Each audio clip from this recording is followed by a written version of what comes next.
Hello and welcome to this episode of Beat Teacher Burnout. Today we're going to look at whether you can even remember why you came into teaching. Whatever your role now, do you remember why you made that decision? And what do you feel about it now? And what are some of the strategies that you've used over the years that have helped you? So today I'm joined by John, who's head teacher in a special school. So welcome, John. It's brilliant to have you here. And I wondered if you could launch us off today by telling us how you even got into teaching and where you're at now. That's that's quite an interesting place to start, really, because I've told this story many times. I actually had a really difficult time at university doing a maths degree, and as far as I'm concerned, lucky to survive that. And then I went home and I sat at home for a number of weeks thinking, what am I going to do next? And well, I've got to do something. So I actually applied for teacher training as a secondary maths teacher. And for me, I was really fortunate in that there was no places in secondary maths left. So I ended up on a primary course, which I would have been more interested in anyway, in Carmarthen, and went and did that. So when people ask, why did you go into education? I've always been quite proud of that story, because it shocked some people. Like, oh, you're still in education 30 odd years later, and that's how you went into it. I think for me though, it's more, why have you stayed in education? So I did have a period of time where I was thinking, oh, I need to go and do something else. But, education is where I stayed. Why have you stayed then, John? I suppose it's one of those jobs where you can do such a variety of things. So I play in a band. I'm interested in music. In my life, I've done a bit of painting. So what other job could you write a play and get it performed at Christmas? What other job can you do some art, do some English, etc.? And you've got such a wide variety of things you can do. So, that's interesting and fulfilling. But for me, I suppose at the center of it is the impact you have on children and young people, and the fact, you can change the direction of their lives. Yeah. And can you give us a story from your experience of what demonstrates the impact you've had? Yeah, it's sometimes hard telling those stories because they can be quite personal. But I think anyone who's had a long career, there's going to be key children throughout. When I was an infant teacher in Shrewsbury, there was a child who kept on saying, I play the guitar, because I played the guitar as well. I just said, bring it in. And he was 5 at the time, and he brought his guitar in, and he was just amazing, and he played it, and everyone was shocked. So you've got those moments where you've worked with children with amazing talents, and then you've got, I suppose I've always been interested in special needs is my field, and for me it's the children who really challenge you Yeah. and the impact you can have on changing their lives, which is, has been of most importance to me. And I will always remember one student when I was the deputy head and Senko, who was one of the most challenging students I've ever seen in mainstream, actually. And we, as a school, successfully included him in the school. Although there were moments of very challenging behaviour. So for me, working with the most challenging children has always been, my main interest in how we include the most challenging children in school, in mainstream schools. And when I was a deputy head, we had a student who we integrated into our school who was very challenging. His behaviour could be very, very challenging. and I ended up being one of his key people. And when he went out on trips and things like that, I was his one-to-one, Mm. supporting him.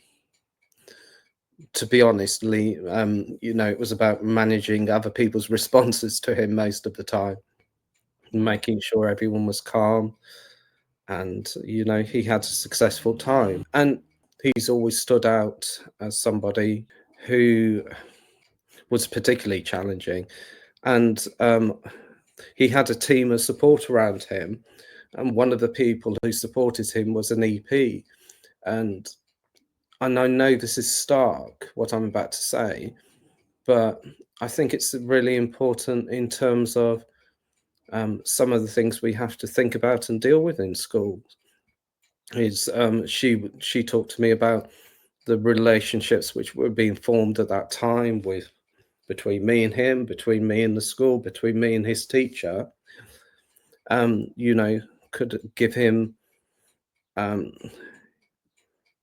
different connections within his brain, so that when he was older, he would make different choices. And then the thing she talked about was, because of his behavior, if he got in a situation where he thought about stabbing somebody, he would think about it before he did it. And that's Yeah. a really hard message to hear and understand. But I now work with somebody who actually fostered that individual, and she keeps in touch with all of the children she's fostered. And she mentioned to him, "Oh, I'm now working with Mr. Dexter." And I had this real moment of, well, a special moment, where his response was, "Oh, Mr. Dexter, he's a hero." Wow. And it's easy to have armor and back those things away, but you have to hold on to uh, you know, how important we can be in children's lives. Yeah. And I think the research shows, John, that when we notice the impact that we have and when we internalize it, it does bring back energy, motivation, and Mm. actually it reduces the stress because we remember why we do it. And I wonder if a lot of people listening who work in school have that one child that really has inspired them over the years. Because I know for me, I had a child who came over from West Africa in when I was working in Brixton in London in my first year of teaching. And this child came in very traumatized and didn't say a word. And this is a lot of years ago. So at that point, there wasn't speech therapy available. There were no TA support, nothing useful and helpful like that. But she became safe, and first she would start to play with others, and then she would start to say individual words, and then we had sentences, and by the end of the year she was even learning some stuff. And that child, I remember her name, I remember what she looks like, and that is one of my key drivers of what kept me in education. And there've been plenty of others since then who I feel, yeah, that's why I do what I do, because we can have such an immense impact. And I suppose, as a leader now and in a special school, what helps you keep going? I mean, we have so many leaders statistically who are so stressed and who are heading for burnout. What helps you sort of keep your energy, and for your team, what helps you all? I think when you work in challenging environments, the real important thing is the team and Yeah. how you work together, and the relationships you have across the team, and how you build that is the most important thing, which keeps you going. I think it's about having a very clear sense of purpose, and so you know what direction you're going in. And for me, that relates to the vision of the school and the values of the school, and that needs to be clear and understood, so that people know what you're trying to achieve. So I suppose and it's actually seeing tangible aspects of change in a meaningful way, which is meaningful and purposeful. So those three things for me would keep me going. Yeah. Can I ask, so I've worked in a school with a fantastic head teacher a while back, but and they were moving the school forward, but it wasn't in a way that aligned with my values and what I felt was important. And I Mm. really struggled in that role. I did enjoy it because I could still make an impact, but I really could see that what was important to the head wasn't the same as what was important to me, and it wasn't my way of doing things and not my values really. And I was, I think, an assistant head at the time. So when you interview new staff, do you try to find out what their values are? How do you help your team to come along with your values, I suppose? I suppose, well, there's a number of questions there. So Mm. if we do the one about the interview first, is it's just being, it's really being present and listening to people while they're talking, so that you're not just thinking about the words they're saying. How have they factually given you the information in terms of the question? It's about thinking about how they've said it and what choice of words they've made, which then tells you about their values. And I think that's really important. And obviously, as a leader, you would want to select people whose values are aligned to what you're trying to achieve as a school. And if you don't do that, it's not going to be successful for those individuals. And lots of different schools, well, all schools have different cultures, they have different values, and because they're serving different communities, and each of us needs to find, the right organization where we can thrive and grow, and understanding our own values and how that plays out in the organizations where we work is really important. So, there's that side in terms of, forward recruitment. But obviously, when you go into a school, you have the existing staff there as well. So, the, you know, and when you, well, I've gone into school, a number of schools now, and been new leadership in that school, and things change. So you've got to be there supporting staff in terms of that change, but you've got to be clear and explicit about what those values are and why, I suppose, Yeah, and make sure that you're wearing them yourself. So yeah, if you don't wear them yourself, it becomes confusing, doesn't it? yeah, yeah. So very clear messaging. You talked to me earlier about faulty narratives and how to correct them. Can you talk a bit more about that? Faulty narratives, yeah. Well, I think I need to acknowledge I've pinched it from somewhere else first. So since being at the Elms, we've engaged in trauma informed practice, which is, it's been quite transformational actually. But within lots of different frameworks, there's nuggets of information which you can take and apply somewhere else.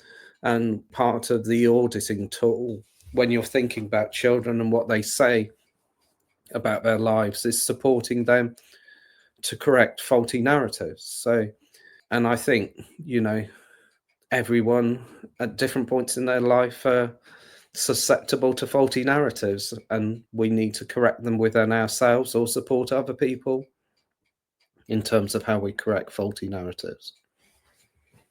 Can you give us an example of what that might look like?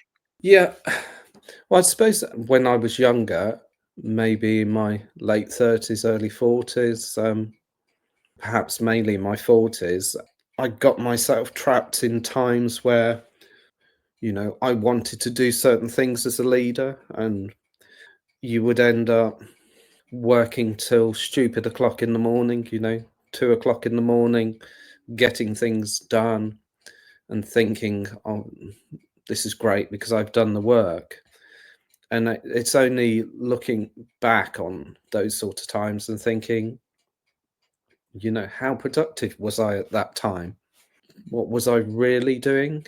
And I suppose, and it would be pertinent to, this podcast in terms of, the impact that has on you as a person, and how effective can you be the next day if you're working that time. So, yeah, I would say that, that's an example of a faulty narrative. Yeah, and I think that links very much to something that I'm quite passionate about, which is, I don't know if you know, but research shows that we have 80% of our thoughts are negative every day. And the school staff, the leaders that I speak to, they talk about having imposter syndrome, not feeling good enough, being stressed, exhausted, on survival. There's a lot of negative patterns, and we feel we have to do more to prove ourselves. And it Yeah. all goes towards sort of external and internal validation and all that sort of thing, of course. But for people listening, it's a challenge, I suppose, to say, are you prepared to look at your thoughts and your actions and see, are they healthy?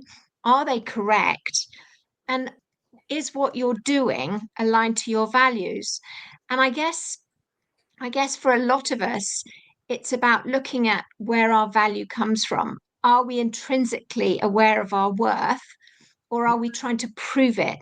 So, for example, I would say to you, in your role as a head, are you trying to do a report at 2 a.m. because you're trying to prove to your governors that you are on top of your workload?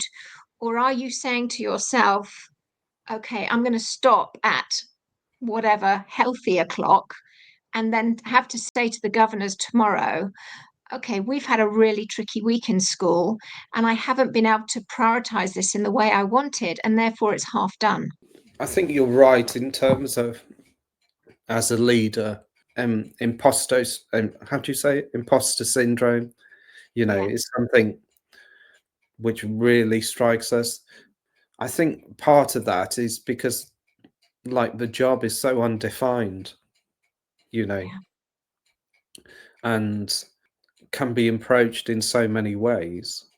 And I think personally, the worst time in the year for imposter syndrome is, the first day of the September term, where you're coming back and thinking, well, is this the year they find out I can't really do it? you know? yeah, Yeah.